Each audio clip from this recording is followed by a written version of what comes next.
Hey guys, today I would like to show you how does the amount of gain reduction affect the energy of your vocals. Let's listen to what we have for this demo.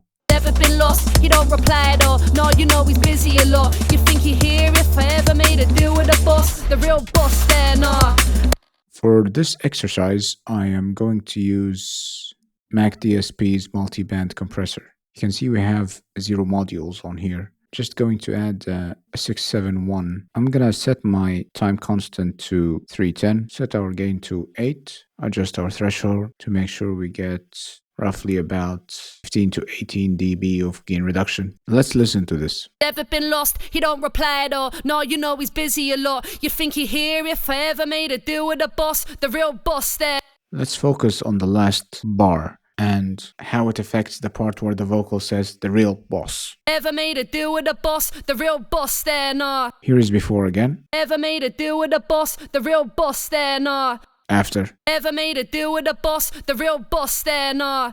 I'll show you another example if we used an optical compressor instead. Here's how it sounds with an optical. Ever made a deal with the boss? The real boss there, nah.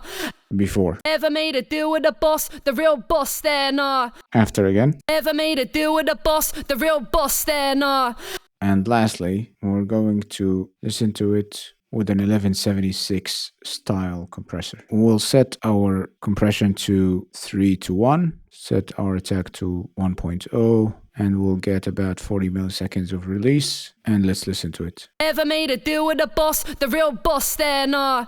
Before. Ever made a deal with the boss? The real boss there, nah. After. Ever made a deal with the boss? The real boss there, nah. And there you have it. Let me know which one is your favorite in the comments, and I'll see you next time. Never been lost, he don't reply at all. No, you know he's busy a lot. You think he'd hear if I ever made a deal with the boss? The real boss.